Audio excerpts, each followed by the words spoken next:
मेरे प्यारे मित्रों, आज की ये कहानी सिर्फ एक कहानी नहीं है। ये आपके सोचने का तरीका बदल देगी। क्या सच में मौत के बाद सब खत्म हो जाता है, या फिर कुछ ऐसा है जो शरीर के बाद भी जिंदा रहता है? अगर आपको ऐसी रहस्यमयी और ज्ञान से भरी कहानियां पसंद हैं, तो अभी चैनल को सब्सक्राइब कर दो, वीडियो को लाइक कर दो, क्योंकि आज जो आप सुनने वाले हो वो आपकी आत्मा तक हिला देगा। एक घने जंगल के बीचों बीच एक बहुत पुराना बरगद का पेड़ था, जिसकी जड़ें जमीन को ऐसे पकड़कर बैठी थीं जैसे सदियों से वो हर राज अपने अंदर छुपाए हुए हों। उसी पेड़ के नीचे एक शांत स्वभाव का साधु रोज ध्यान करता था। उसकी आंखों में एक अजीब सी गहराई थी, जैसे वो इस दुनिया से ज्यादा कुछ जानता हो। एक दिन जब वो ध्यान में बैठा था, तभी आसमान से एक बड़ा सा गिद्ध धीरे धीरे उड़ते हुए आया और उसी पेड़ की एक मोटी डाल पर बैठ गया। यह कोई साधारण गिद्ध नहीं था। उसकी आंखें चमक रही थीं और उसकी नजरों में एक अजीब सा ज्ञान झलक रहा था। साधु ने आंखें खोली और गिद्ध को देखा। पहले तो उसे लगा यह एक सामान्य पक्षी है, लेकिन कुछ पल बाद गिद्ध खुद बोल पड़ा। उसने कहा, साधु, तुम रोज यहां बैठ कर ध्यान करते हो। क्या कभी सोचा है कि मृत्यु के बाद आत्मा कहां जाती है? यह सुनकर साधु चौंक गया। उसने कभी किसी पक्षी को इस तरह बोलते नहीं सुना था, लेकिन उसकी जिज्ञासा जाग उठी। उसने शांत आवाज में कहा, अगर तुम जानते हो तो मुझे बताओ, क्योंकि यही सवाल मुझे भी कई सालों से परेशान कर रहा है। गिद्ध मुस्कुराया। उसकी आवाज में गहराई थी। उसने कहा, यह दुनिया जितनी दिखती है उससे कहीं ज्यादा बड़ी है, और मौत अंत नहीं है, बल्कि एक शुरुआत है। साधु ध्यान से उसकी बात सुनने लगा। जंगल में एकदम सन्नाटा छा गया। हवा भी जैसे रुक गई हो। गिद्ध ने अपनी गर्दन घुमाई और धीरे से बोला, जब किसी इंसान की मृत्यु होती है तो उसका शरीर यहीं मिट्टी में रह जाता है, लेकिन आत्मा एक सफर पर निकल पड़ती है। साधु की सांसें तेज हो गईं। उसका मन जानना चाहता था कि आगे क्या होता है। गिद्ध ने आगे कहा, लेकिन हर आत्मा का रास्ता एक जैसा नहीं होता। कुछ आत्माएं तुरंत ऊपर की ओर खींच जाती हैं, जैसे कोई अदृश्य ताकत उन्हें बुला रही हो, और कुछ आत्माएं यहीं भटकती रह जाती हैं। यह सुनकर साधु के मन में कई सवाल उठने लगे। उसने पूछा, ऐसा क्यों होता है? कुछ आत्माएं आगे क्यों बढ़ती हैं और कुछ यहीं क्यों रह जाती हैं? गिद्ध ने गहरी सांस ली और बोला, क्योंकि इंसान अपने कर्मों से अपना रास्ता खुद बनाता है। जो लोग जीवन में अच्छे कर्म करते हैं, जिनका मन साफ होता है, उनकी आत्मा हल्की होती है और वो आसानी से ऊपर की ओर बढ़ जाती है। लेकिन जो लोग बुरे कर्म करते हैं, जिनके दिल में लालच, गुस्सा और नफरत होती है, उनकी आत्मा भारी हो जाती है और वो इस दुनिया से बंधी रह जाती है। साधु के चेहरे पर चिंता साफ दिख रही थी। उसने धीरे से पूछा, तो क्या वो आत्माएं कभी मुक्त नहीं हो पाती? गिद्ध ने उसकी तरफ देखा और बोला, मुक्ति आसान नहीं होती, लेकिन नामुमकिन भी नहीं है। जैसे जैसे गिद्ध बोल रहा था, साधु के मन में एक अलग ही दुनिया खुलती जा रही थी। उसे लग रहा था जैसे वो अब तक अधूरा ज्ञान लेकर जी रहा था। तभी अचानक तेज हवा चलने लगी। पेड़ के पत्ते जोर जोर से हिलने लगे और गिद्ध ने अपनी आवाज को और धीमा करते हुए कहा, लेकिन यह तो बस शुरुआत है साधु, असली रहस्य तो अभी बाकी है। साधु की आंखें अब पूरी तरह खुल चुकी थीं। उसका मन बेचैन था और दिल तेजी से धड़क रहा था। उसे महसूस हो रहा था कि वो किसी बहुत बड़े रहस्य के करीब पहुंच चुका है। उसने बिना समय गंवाए गिद्ध से कहा, तुमने कहा कि कुछ आत्माएं आगे बढ़ जाती हैं और कुछ यहीं भटकती रहती हैं, लेकिन आगे बढ़ने के बाद उनके साथ क्या होता है? वो कहां जाती हैं? गिद्ध ने अपनी बड़ी बड़ी आंखों से साधु की तरफ देखा और हल्की सी मुस्कान के साथ बोला, जब आत्मा शरीर छोड़ती है, उस समय उसे सबसे पहले एक अजीब सा हल्कापन महसूस होता है, जैसे कोई बोझ अचानक उतर गया हो। उसे लगता है कि वो हवा में तैर रही है, लेकिन उसी समय उसके सामने एक रास्ता खुलता है, एक ऐसा रास्ता जो इस दुनिया का नहीं होता। साधु ध्यान से सुन रहा था। उसकी सांसें धीरे धीरे चल रही थीं। गिद्ध ने आगे कहा, उस रास्ते पर आत्मा अकेली नहीं होती। वहां कुछ अदृश्य शक्तियां होती हैं जो उसे उसके अगले पड़ाव तक ले जाती हैं। कुछ लोग उन्हें यमदूत कहते हैं, लेकिन सच ये है कि वो सिर्फ डराने वाले नहीं होते। वो सिर्फ अपना काम करते हैं, साधु ने बीच में पूछा, क्या हर आत्मा को उन्हीं के साथ जाना पड़ता है? गिद्ध ने सिर हिलाते हुए कहा, नहीं, यही सबसे बड़ा फर्क है। जो आत्माएं अच्छे कर्म करके आती हैं, जिनके दिल में सच्चाई और दया होती है, उनके लिए रास्ता आसान होता है। उन्हें डर नहीं लगता। उन्हें लगता है जैसे वो किसी रोशनी की तरफ जा रही हैं। लेकिन जो आत्माएं बुरे कर्मों में फंसी होती हैं, उनके लिए वही रास्ता बहुत डरावना बन जाता है। साधु के चेहरे पर अब हल्की घबराहट थी। उसने पूछा, डरावना कैसे? गिद्ध ने गहरी आवाज में कहा, क्योंकि उस समय आत्मा अपने पूरे जीवन को एक ही पल में देखती है। हर अच्छा बुरा काम उसके सामने आता है, और जो गलतियां उसने की होती हैं, उनका एहसास उसे बहुत भारी बना देता है, जैसे वो खुद अपने किए हुए कर्मों के जाल में फंस गई हों। यह सुनकर साधु का सिर झुक गया, जैसे वो अपने ही जीवन के बारे में सोचने लगा हो। गिद्ध ने फिर कहा, उसके बाद आत्मा को एक जगह ले जाया जाता है, एक ऐसी जगह जहां न्याय होता है। वहां कोई झूठ नहीं चलता, कोई बहाना नहीं चलता, सिर्फ कर्मों का हिसाब होता है। साधु ने धीरे से पूछा, क्या वहां कोई भगवान बैठा होता है? गिद्ध ने हल्की सी हंसी के साथ कहा, तुम उसे भगवान कह लो, न्याय कह लो, या सच का दरबार, नाम कुछ भी हो, लेकिन वहां सिर्फ सच्चाई होती है। साधु अब पूरी तरह उस कहानी में डूब चुका था। उसने महसूस किया कि यह सिर्फ एक ज्ञान नहीं, बल्कि जीवन का सच है।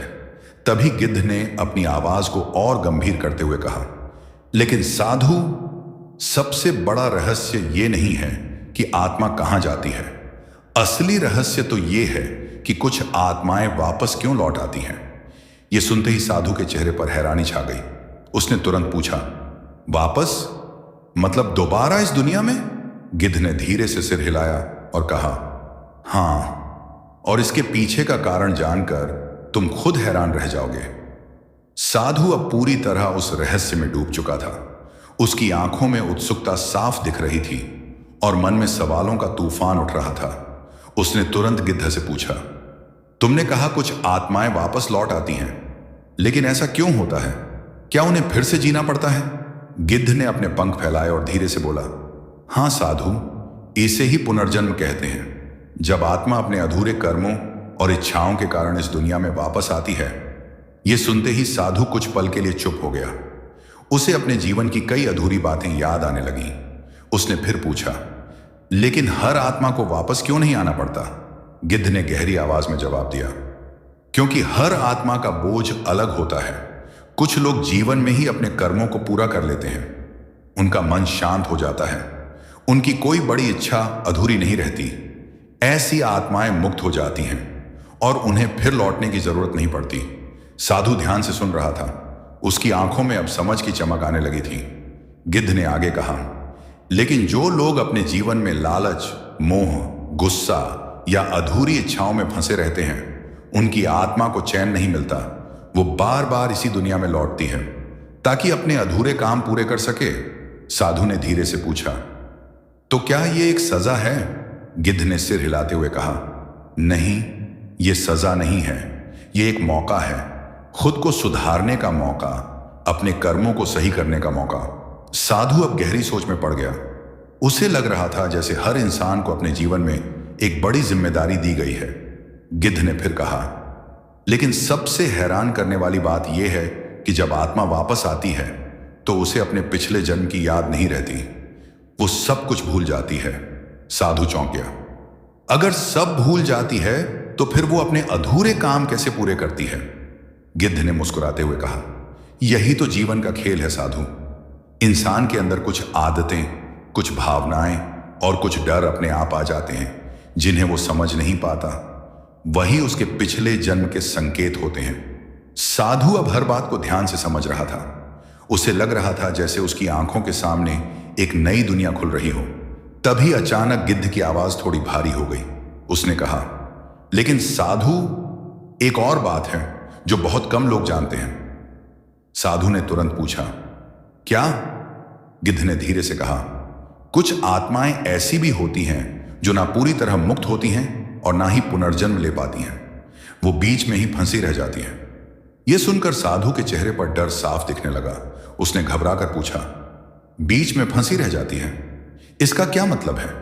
गिद्ध ने गहरी नजरों से उसकी तरफ देखा और बोला, उनका दर्द, उनका अकेलापन इस दुनिया का सबसे बड़ा रहस्य है। साधु के चेहरे पर अब साफ डर और जिज्ञासा दोनों दिख रहे थे। उसका मन कांप रहा था, लेकिन फिर भी वो सच जानना चाहता था। उसने धीमी आवाज में गिद्ध से पूछा, तुमने कहा कुछ आत्माएं बीच में ही फंस जाती हैं। आखिर वो कहां फंसती हैं और क्यों? गिद्ध ने अपनी गर्दन झुकाई। उसकी आंखें अब पहले से ज्यादा गंभीर हो चुकी थीं। उसने कहा, साधु, ये वही आत्माएं होती हैं जिनके अंदर बहुत ज्यादा मोह, पछतावा या अधूरी इच्छाएं होती हैं। जब उनका शरीर खत्म होता है तो उनकी आत्मा आगे बढ़ने के बजाय उसी जगह के आसपास भटकने लगती है। साधु ने घबराते हुए पूछा, क्या वो आत्माएं इस दुनिया को देख सकती हैं? गिद्ध ने जवाब दिया, हाँ, वो सब कुछ देख सकती हैं, अपने परिवार को, अपने घर को, अपने लोगों को, लेकिन कोई उन्हें देख नहीं सकता, कोई उनकी आवाज नहीं सुन सकता। यह सुनकर साधु का दिल जोर जोर से धड़कने लगा। उसने सोचा, अगर ऐसा सच में होता है तो कितना दर्दनाक होगा। गिद्ध ने आगे कहा, सोचो साधु, जब कोई इंसान अपने परिवार से बहुत प्यार करता है लेकिन अचानक उसे छोड़कर जाना पड़ता है, और फिर वो वापस आकर देखता है कि सब लोग रो रहे हैं, उसे याद कर रहे हैं, लेकिन वो कुछ कर नहीं सकता, ना किसी को छू सकता है, ना किसी से बात कर सकता है। साधु की आंखों में आंसू आ गए। उसने धीमी आवाज में कहा, यह तो बहुत बड़ा दुख है। गिद्ध ने सिर हिलाया और बोला, हाँ, यही कारण है कि ऐसे लोग सबसे ज्यादा पीड़ा में होते हैं। उनका मन ना आगे जा पाता है और ना ही पीछे लौट पाता है। कुछ देर तक दोनों के बीच खामोशी छा गई। हवा भी जैसे रुक गई थी। तभी साधु ने फिर पूछा, क्या वो आत्माएं हमेशा ऐसे ही भटकती रहती हैं? गिद्ध ने कहा, नहीं, अगर उनके अंदर की इच्छाएं खत्म हो जाएं, अगर उनका मन शांत हो जाए तो वो भी धीरे धीरे आगे बढ़ सकती हैं, लेकिन यह बहुत कठिन होता है। साधु अब हर शब्द को अपने दिल में उतार रहा था। उसे महसूस हो रहा था कि इंसान को जीवन में ही अपने मन को शांत करना चाहिए। तभी गिद्ध ने अपनी आवाज को और धीमा करते हुए कहा, लेकिन साधु, सबसे डरावनी बात अभी बाकी है। साधु ने घबराकर पूछा, अब क्या? गिद्ध ने गहरी सांस ली और बोला, कुछ आत्माएं इतनी ज्यादा गुस्से और नफरत में डूब जाती हैं कि वो दूसरों को भी परेशान करने लगती हैं। उन्हें चैन नहीं मिलता और वो अपने दर्द को दूसरों पर उतारने की कोशिश करती हैं। यह सुनकर साधु का शरीर कांप उठा। उसने जल्दी से पूछा, क्या वो इंसानों को नुकसान पहुंचा सकती हैं? गिद्ध ने उसकी आंखों में देखते हुए कहा, सीधे नहीं, लेकिन उनका असर बहुत गहरा होता है। वो इंसान के मन को कमजोर कर देती हैं, उसे डराती हैं, उसे गलत रास्ते पर ले जाने की कोशिश करती हैं। साधु अब पूरी तरह डर और सोच में डूब चुका था। उसे लग रहा था कि यह दुनिया जितनी दिखती है उससे कहीं ज्यादा रहस्यमयी है। तभी गिद्ध ने आखिरी बात कहते हुए कहा, लेकिन साधु, इन सब से बचने का एक तरीका भी है, और वही सबसे बड़ा ज्ञान है। साधु अब डर और जिज्ञासा के बीच फंसा हुआ था, लेकिन उसके अंदर एक नई समझ भी जन्म ले चुकी थी। उसने तुरंत गिद्ध से पूछा, तुमने कहा इन सब से बचने का एक तरीका है, आखिर वो क्या है? कैसे इंसान अपनी आत्मा को भटकने से बचा सकता है? गिद्ध ने अपनी आंखें बंद की, जैसे वो कोई गहरी बात याद कर रहा हो। फिर धीरे धीरे बोला, साधु, इंसान का जीवन ही उसकी सबसे बड़ी तैयारी है। जो इंसान जीते जी अपने मन को संभाल लेता है, वही मौत के बाद भी शांति पाता है। साधु ध्यान से सुन रहा था। उसने पूछा, मन को संभालने का मतलब क्या है? गिद्ध ने कहा, मतलब अपने अंदर के लालच, गुस्से, नफरत और मोह को धीरे धीरे कम करना, क्योंकि यही चीजें आत्मा को भारी बनाती हैं, और भारी आत्मा कभी आसानी से आगे नहीं बढ़ पाती। साधु ने सिर हिलाया। उसे अब बातें समझ आने लगी थीं। गिद्ध ने आगे कहा, और सबसे जरूरी है कर्म। इंसान जैसा करता है वैसा ही पाता है। अगर वो दूसरों की मदद करता है, सच्चाई से जीता है, तो उसकी आत्मा हल्की होती जाती है। लेकिन अगर वो छल कपट करता है, दूसरों को दुख देता है, तो उसका बोझ बढ़ता जाता है। साधु ने धीरे से पूछा, क्या सिर्फ अच्छे कर्म करने से ही सब ठीक हो जाता है? गिद्ध ने जवाब दिया, अच्छे कर्म जरूरी हैं, लेकिन उससे भी ज्यादा जरूरी है मन की शांति। अगर इंसान बाहर से अच्छा दिखे लेकिन अंदर से बेचैन हो, तो उसकी आत्मा फिर भी बंधी रह सकती है। यह सुनकर साधु गहरी सोच में पड़ गया। उसे लगा जैसे असली लड़ाई बाहर की नहीं बल्कि अंदर की है। गिद्ध ने फिर कहा, साधु, जब इंसान अपने जीवन में संतुलन बना लेता है, जब वो अपने रिश्तों को प्यार से निभाता है, जब वो अपने काम को ईमानदारी से करता है और अपने मन को शांत रखता है, तब उसकी आत्मा धीरे धीरे मुक्त होने लगती है। साधु के चेहरे पर अब एक हल्की सी शांति दिखाई देने लगी थी, जैसे उसे अपने सवालों के जवाब मिल रहे हों। लेकिन तभी गिद्ध ने अपनी आवाज को फिर से गंभीर कर लिया और बोला, लेकिन याद रखना, सबसे बड़ी गलती जो इंसान करता है वो ये है कि वो सोचता है कि उसके पास बहुत समय है। साधु ने चौंक कर पूछा, मतलब? गिद्ध ने गहरी नजरों से देखते हुए कहा, मतलब ये कि इंसान हमेशा अपने सुधार को टालता रहता है। वो सोचता है कि कल से अच्छा बनूंगा, कल से बदलूंगा, लेकिन कई बार वो कल कभी आता ही नहीं। यह सुनकर साधु के दिल में एक झटका सा लगा। उसे एहसास हुआ कि समय सच में बहुत कीमती है। गिद्ध ने आगे कहा, इसलिए जो भी करना है अभी करना है। अपने मन को साफ करना है, अपने कर्मों को सुधारना है, अपने रिश्तों को ठीक करना है, क्योंकि मौत कभी भी आ सकती है। साधु अब पूरी तरह शांत हो चुका था। उसकी आंखों में डर नहीं बल्कि समझ और दृढ़ता थी। उसने गिद्ध से कहा, तुमने मुझे वो ज्ञान दिया है जो शायद सालों की साधना के बाद भी नहीं मिलता। गिद्ध ने हल्की मुस्कान के साथ कहा, ज्ञान तभी काम आता है जब उसे जीवन में उतारा जाए। जंगल में फिर से हल्की हवा चलने लगी, पत्ते सरसराने लगे और माहौल में एक अजीब सी शांति फैल गई। लेकिन तभी गिद्ध ने आखिरी बार कहा, साधु, अभी एक आखिरी सच बाकी है जो इस पूरी कहानी को बदल देगा। साधु अब पूरी तरह शांत दिखाई दे रहा था, लेकिन उसके अंदर कहीं ना कहीं यह जानने की तीव्र इच्छा अभी भी बाकी थी कि आखिर वो आखिरी सच क्या है। उसने गिद्ध की तरफ देखते हुए धीरे से कहा, तुमने अब तक जो बताया उससे मेरी सोच बदल गई, लेकिन तुम बार बार कह रहे हो कि एक आखिरी सच बाकी है। आखिर वो क्या है? गिद्ध ने कुछ पल तक कुछ नहीं कहा। उसने आसमान की तरफ देखा, जैसे किसी गहरी याद में खो गया हो। फिर धीरे धीरे उसकी नजरें वापस साधु पर आईं और उसने बहुत गंभीर आवाज में कहा, साधु, जो मैं अब बताने जा रहा हूं उसे सुनकर तुम्हें समझ आएगा कि आत्मा का असली रहस्य क्या है। साधु पूरी तरह ध्यान में था। उसकी सांसें भी जैसे थम गई थी। गिद्ध ने आगे कहा, तुम हमेशा ये सोचते रहे कि आत्मा कहीं जाती है, ऊपर या नीचे, या फिर वापस इस दुनिया में आती है। लेकिन सच्चाई यह है कि आत्मा कहीं जाती नहीं है, वो सिर्फ अपनी अवस्था बदलती है। यह सुनते ही साधु चौंक गया। उसने तुरंत पूछा, अवस्था बदलती है, इसका क्या मतलब है? गिद्ध ने समझाते हुए कहा, जैसे पानी कभी बर्फ बन जाता है, कभी भाप बन जाता है, लेकिन असल में वो पानी ही रहता है, वैसे ही आत्मा भी कभी शरीर में होती है, कभी शरीर से बाहर, लेकिन वो हमेशा अस्तित्व में रहती है।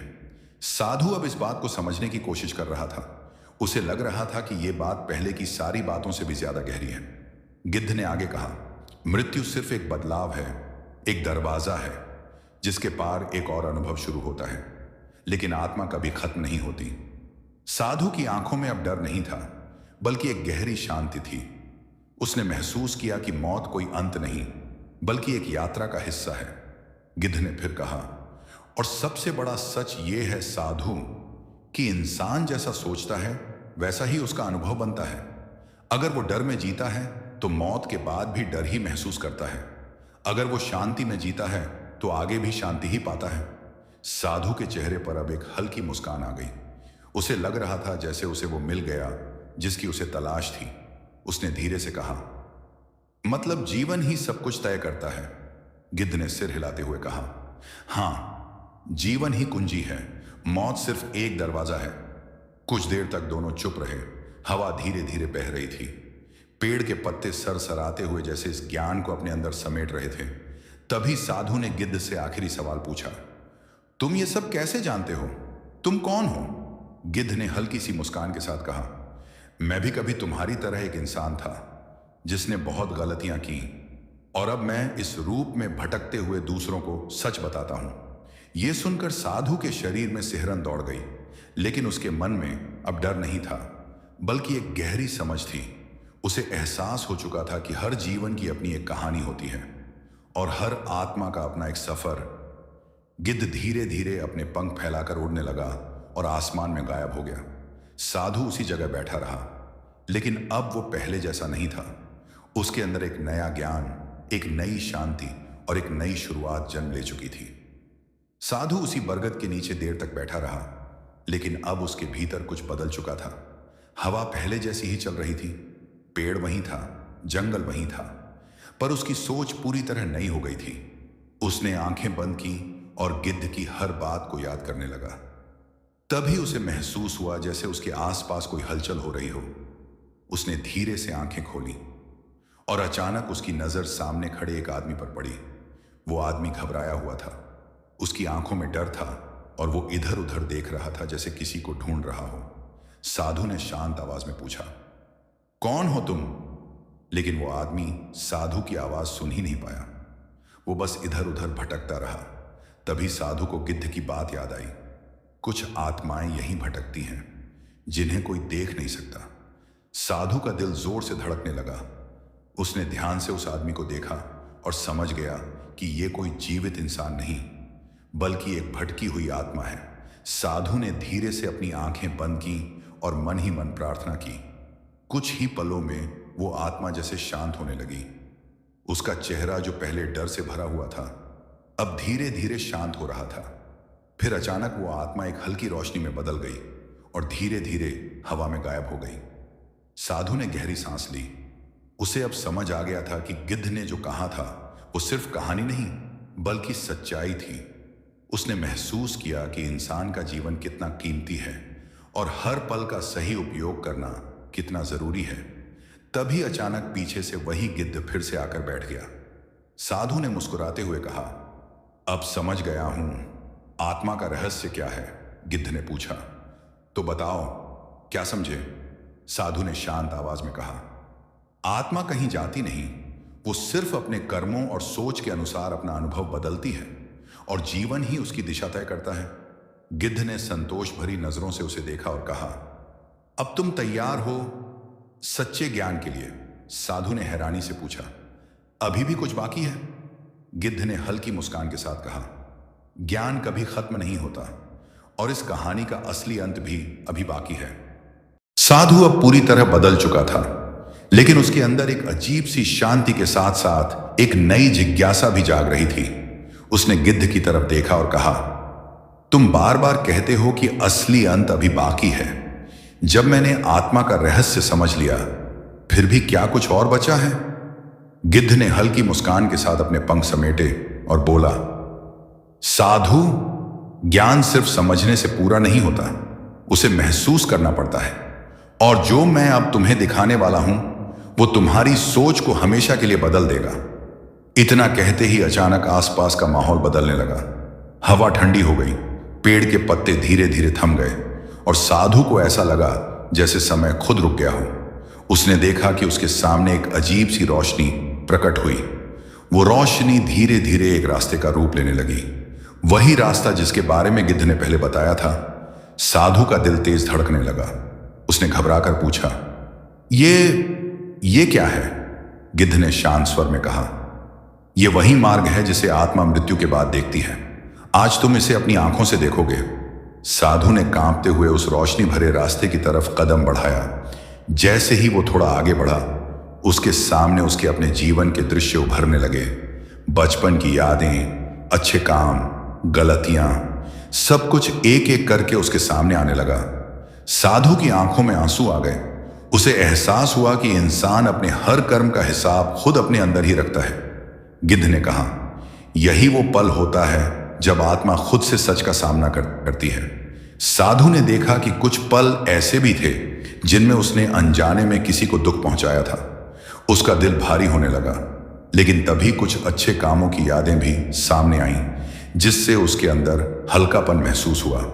वो समझ गया कि हर छोटा काम भी कितना मायने रखता है। कुछ देर बाद वो रोशनी धीरे धीरे गायब हो गई और सब कुछ फिर से सामान्य हो गया। साधु जमीन पर बैठ गया। उसकी सांसें तेज चल रही थीं, लेकिन उसके चेहरे पर एक अलग ही शांति थी। उसने गिद्ध से कहा, अब समझ गया हूं, इंसान खुद ही अपना स्वर्ग और नरक बनाता है। गिद्ध ने संतोष के साथ सिर हिलाया और कहा, यही सबसे बड़ा सत्य है। कुछ पल के लिए दोनों चुप रहे। फिर गिद्ध ने धीरे से कहा, अब सिर्फ एक आखिरी कदम बाकी है जो तुम्हें इस ज्ञान को पूरी तरह अपनाने में मदद करेगा। साधु ने शांत आवाज में पूछा, वो क्या?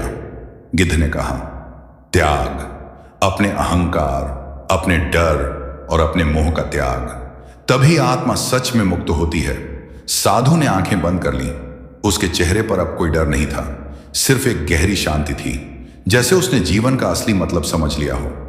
साधु अब उस बरगद के नीचे बैठा था, लेकिन इस बार उसका ध्यान पहले से कहीं ज्यादा गहरा था। उसके चेहरे पर एक अलग ही चमक थी, जैसे उसने अपने अंदर कुछ बहुत बड़ा पा लिया हो। उसने धीरे धीरे आंखें खोली और चारों तरफ देखा। जंगल वहीं था, हवा वहीं थी, लेकिन उसे सब कुछ नया सा लग रहा था। तभी उसे दूर से कुछ लोगों की आवाजें सुनाई दी। कुछ गांव वाले उसी पेड़ की तरफ आ रहे थे। उनके चेहरे पर चिंता और डर साफ दिखाई दे रहा था, जैसे वो किसी बड़ी परेशानी में हों।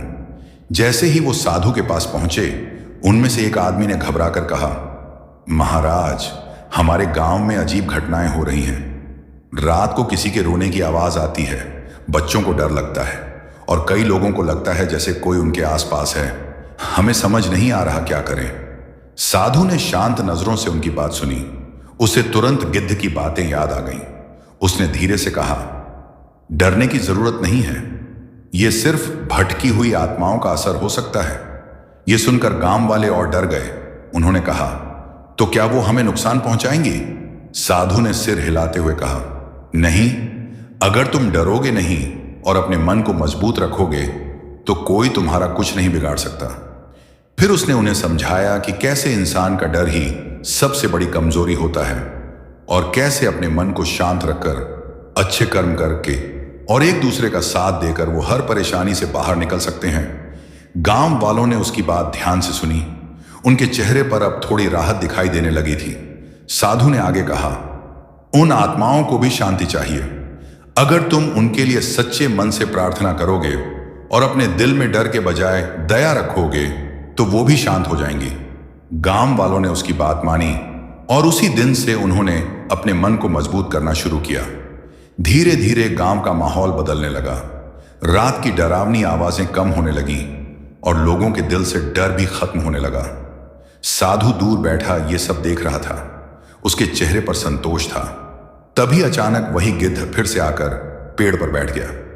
उसने मुस्कुराते हुए कहा, अब तुम सिर्फ ज्ञान लेने वाले नहीं बल्कि देने वाले बन चुके हो। साधु ने नम्रता से सिर झुकाया और कहा, यह सब तुम्हारी वजह से हुआ है। गिद्ध ने जवाब दिया, नहीं साधु, यह तुम्हारी समझ और तुम्हारे कर्मों का परिणाम है। हवा धीरे धीरे चल रही थी। पेड़ के पत्ते सरसराते हुए जैसे इस पल के गवाह बन रहे थे। साधु ने आसमान की तरफ देखा और मन ही मन धन्यवाद किया। उसे अब समझ आ गया था कि जीवन का असली उद्देश्य क्या है, खुद को समझना और दूसरों को सही रास्ता दिखाना। लेकिन तभी गिद्ध ने एक बार फिर कहा, साधु, अब बस एक आखिरी परख बाकी है जो ये तय करेगी कि तुम इस ज्ञान के कितने योग्य हो। साधु ने जैसे ही गिद्ध की बात सुनी, उसके मन में हल्की सी उत्सुकता फिर से जाग उठी, लेकिन इस बार उसके अंदर कोई डर नहीं था। उसने शांत स्वर में पूछा, आखिरी परख? कैसी परख? गिद्ध ने अपनी तेज नजरों से उसे देखा और बोला, यह परख तुम्हारे ज्ञान की नहीं, तुम्हारे दिल की है। इतना कहते ही अचानक जंगल का माहौल बदलने लगा। हवा तेज हो गई, आसमान में बादल छा गए और चारों तरफ एक अजीब सा सन्नाटा फैल गया। तभी साधु के सामने अचानक एक आदमी प्रकट हुआ। उसका चेहरा गुस्से से भरा हुआ था, आंखों में जलन थी और आवाज में दर्द। उसने चिल्लाकर कहा, तुम साधु हो ना? तुम लोगों को ज्ञान देते हो, लेकिन क्या तुम खुद सही हो? साधु कुछ पल के लिए चौंका, लेकिन उसने अपने मन को शांत रखा और धीरे से कहा, मैं भी इंसान हूं, मुझसे भी गलतियां हुई हैं। उस आदमी ने गुस्से में कहा, तो फिर तुम्हें क्या हक है दूसरों को रास्ता दिखाने का? यह सवाल बहुत गहरा था। साधु के सामने जैसे उसकी सारी पुरानी गलतियां एक बार फिर आ खड़ी हुई, लेकिन इस बार उसने उनसे भागने की बजाय उनका सामना किया। उसने सिर झुकाकर कहा, तुम सही कह रहे हो, मैंने गलतियां की हैं, लेकिन मैंने उनसे सीखा भी है और अब मैं चाहता हूं कि कोई और वही गलती ना करे। उसकी आवाज में सच्चाई थी, कोई अहंकार नहीं था। कुछ पल के लिए वहां सन्नाटा छा गया। फिर उस आदमी का चेहरा धीरे धीरे बदलने लगा। उसका गुस्सा कम होने लगा और आंखों में शांति आ गई। वो धीरे से बोला, यही तुम्हारी परीक्षा थी। क्या तुम अपने अहंकार को छोड़कर सच स्वीकार कर सकते हो या नहीं? यह सुनकर साधु को समझ आ गया कि यह कोई साधारण इंसान नहीं था, यह उसकी ही परख थी। तभी अचानक वो आदमी एक हल्की रोशनी में बदल गया और हवा में विलीन हो गया। गिद्ध ऊपर से सब देख रहा था। वो नीचे आया और बोला, तुमने ये परख पार कर ली साधु, क्योंकि सच्चा ज्ञान वही है जो इंसान को विनम्र बना दे, ना कि घमंडी। साधु के चेहरे पर अब एक गहरी शांति थी। उसने महसूस किया कि ज्ञान का असली मतलब दूसरों को छोटा दिखाना नहीं, बल्कि खुद को बेहतर बनाना है। गिद्ध ने आखिरी बार कहा, अब तुम पूरी तरह तैयार हो इस ज्ञान को दुनिया में फैलाने के लिए। साधु ने हाथ जोड़कर उसका धन्यवाद किया। उसी समय सूरज की किरणें पेड़ के पत्तों से छनकर नीचे आ रही थी, जैसे प्रकृति खुद इस पल को आशीर्वाद दे रही हो। और उसी बरगद के नीचे एक नई शुरुआत हो चुकी थी। सूरज की हल्की रोशनी अब पूरे जंगल में फैल चुकी थी और बरगद के नीचे बैठा साधु एकदम शांत दिखाई दे रहा था, लेकिन उसके भीतर अब एक अलग ही ताकत जाग चुकी थी। उसने आंखें बंद की तो उसे ऐसा लगा जैसे उसके अंदर का हर डर, हर सवाल धीरे धीरे खत्म हो रहा है। तभी अचानक उसे फिर वही एहसास हुआ, जैसे कोई उसे देख रहा हो। उसने धीरे से आंखें खोली और इस बार उसके सामने एक छोटा बच्चा खड़ा था। उसके चेहरे पर मासूमियत थी, लेकिन आंखों में गहरा दुख। वो धीरे धीरे साधु के पास आया और बोला, मुझे रास्ता नहीं मिल रहा, मैं बहुत देर से भटक रहा हूं। उसकी आवाज में दर्द था, लेकिन डर नहीं था। साधु ने उसे ध्यान से देखा और समझ गया कि यह भी एक भटकी हुई आत्मा है, लेकिन बाकी आत्माओं से अलग। इसमें गुस्सा नहीं था, बस मासूम उलझन थी। साधु ने प्यार से पूछा, तुम्हें किस चीज ने रोका हुआ है? बच्चा कुछ पल चुप रहा, फिर बोला, मुझे अपने घर जाना है, अपनी मां के पास, लेकिन मैं जा नहीं पा रहा। यह सुनकर साधु के दिल में करुणा उमड़ पड़ी। उसे गिद्ध की बातें याद आईं। मोह और अधूरी इच्छाएं आत्मा को बांध लेती हैं। साधु ने धीरे से उस बच्चे के सिर पर हाथ रखा और कहा, तुम्हारी मां तुम्हें बहुत प्यार करती है, लेकिन अब तुम्हें आगे बढ़ना होगा, क्योंकि यही तुम्हारी शांति का रास्ता है। बच्चा कुछ पल के लिए हिचकिचाया, उसकी आंखों में आंसू आ गए। उसने कहा, क्या मैं उन्हें फिर कभी नहीं देख पाऊंगा? साधु ने शांत स्वर में जवाब दिया, प्यार कभी खत्म नहीं होता, वो हमेशा तुम्हारे साथ रहेगा, लेकिन तुम्हें इस दर्द को छोड़ना होगा। साधु की बातों में इतनी सच्चाई और अपनापन था कि धीरे धीरे उस बच्चे का डर खत्म होने लगा। उसके चेहरे पर एक हल्की मुस्कान आई। उसने साधु का हाथ पकड़ा और फिर धीरे धीरे उसका शरीर एक हल्की रोशनी में बदलने लगा। कुछ ही पलों में वो रोशनी आसमान की तरफ उठी और गायब हो गई। साधु की आंखों में आंसू थे, लेकिन ये आंसू दुख के नहीं बल्कि शांति के थे। उसने महसूस किया कि किसी आत्मा को सही रास्ता दिखाना सबसे बड़ा पुण्य है। तभी गिद्ध फिर से उसके पास आकर बैठ गया। उसने कहा, आज तुमने सिर्फ ज्ञान नहीं दिया, बल्कि एक आत्मा को मुक्त किया है। साधु ने नम्रता से कहा, यह सब तुम्हारी सीख का परिणाम है। गिद्ध ने मुस्कुराकर कहा, अब तुम समझ चुके हो कि असली शक्ति क्या है, करुणा और सच्चाई। हवा धीरे धीरे बह रही थी, पेड़ के पत्ते शांत थे और वातावरण में एक अलग ही सुकून था। लेकिन तभी गिद्ध ने एक बार फिर कहा, साधु, अब बस आखिरी अध्याय बाकी है, जहां तुम्हें अपने जीवन का सबसे बड़ा निर्णय लेना होगा। बरगद के नीचे बैठा साधु अब पूरी तरह शांत था, लेकिन गिद्ध की आखिरी बात उसके मन में गूंज रही थी, सबसे बड़ा निर्णय। उसने धीरे से आंखें खोली और गिद्ध की तरफ देखा। उसकी आवाज अब स्थिर थी, बताओ, क्या निर्णय लेना है मुझे? गिद्ध कुछ पल चुप रहा, फिर धीरे से बोला, साधु, अब तुम्हारे सामने दो रास्ते हैं। पहला रास्ता यह है कि तुम इस जंगल में रहकर ध्यान करते रहो, अपनी शांति को बनाए रखो और दुनिया से दूर एक शांत जीवन जियो। और दूसरा रास्ता यह है कि तुम इस ज्ञान को लोगों तक पहुंचाओ, उनके डर को दूर करो, उनकी जिंदगी बदलो। लेकिन इस रास्ते में तुम्हें फिर से दुख, संघर्ष और परेशानियों का सामना करना पड़ेगा। साधु कुछ पल के लिए चुप हो गया। उसने दोनों रास्तों के बारे में सोचा।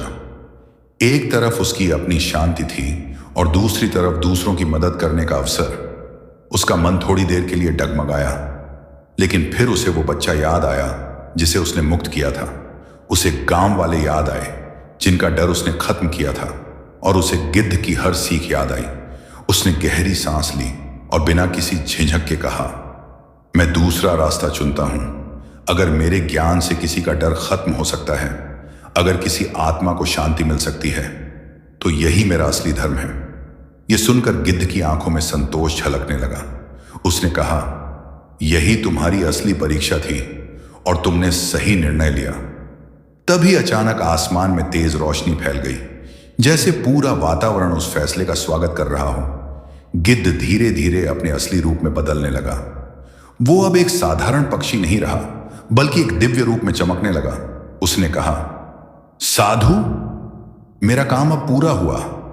मैंने तुम्हें वो सब सिखा दिया जो मुझे सीखना था। साधु हैरान होकर उसे देखता रहा। गिद्ध ने आगे कहा, अब तुम ही इस ज्ञान को आगे बढ़ाओगे, लोगों को सच्चाई दिखाओगे। इतना कहकर वो तेज रोशनी में विलीन हो गया। साधु कुछ देर तक वहीं खड़ा रहा, लेकिन अब वो अकेला नहीं था। उसके अंदर वो ज्ञान था जो उसे हर कदम पर रास्ता दिखाने वाला था। उसने आसमान की तरफ देखा, हाथ जोड़कर प्रणाम किया और फिर धीरे धीरे जंगल से बाहर की ओर चल पड़ा। अब उसकी मंजिल सिर्फ अपनी शांति नहीं थी, बल्कि पूरी दुनिया में शांति फैलाना था। दोस्तों, अब वो पल आ चुका है जिसका आपको इंतजार था।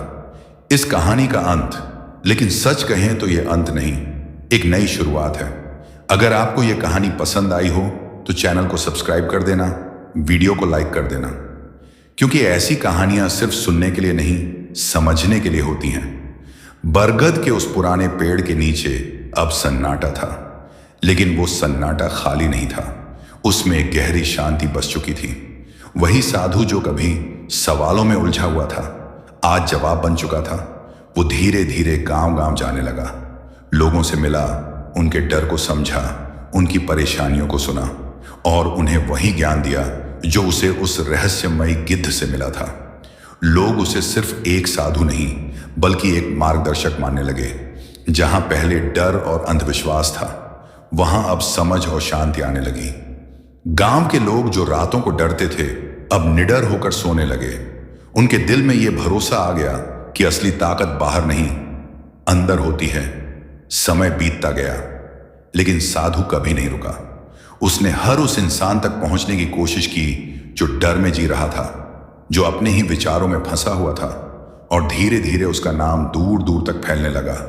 लेकिन उसने कभी घमंड नहीं किया, क्योंकि उसे याद था कि असली ज्ञान वही है जो इंसान को झुकना सिखाए। एक दिन वही साधु फिर उसी बरगद के पेड़ के नीचे वापस आया, जहां से उसकी ये पूरी यात्रा शुरू हुई थी। उसने वहां बैठकर आंखें बंद की और मन ही मन उस गिद्ध को धन्यवाद कहा, जिसने उसकी जिंदगी बदल दी थी। तभी अचानक हल्की सी हवा चली, पत्ते सरसराए और उसे ऐसा महसूस हुआ जैसे कोई उसके पास खड़ा हो। उसने आंखें खोली, लेकिन वहां कोई नहीं था। बस एक सुकून था, एक एहसास था, जैसे वो गिद्ध अब भी कहीं ना कहीं मौजूद है, मुस्कुरा रहा है, क्योंकि उसका दिया हुआ ज्ञान अब आगे बढ़ चुका था। साधु ने आसमान की तरफ देखा और धीरे से मुस्कुराया। उसे अब पूरी तरह समझ आ गया था कि आत्मा कहीं जाती नहीं, वो बस अपने कर्मों और सोच के अनुसार अपनी यात्रा जारी रखती है। और इंसान का असली काम है अपने जीवन को ऐसा बनाना कि उसकी आत्मा को कभी भटकना ना पड़े। और दोस्तों, यही इस कहानी का सबसे बड़ा संदेश है।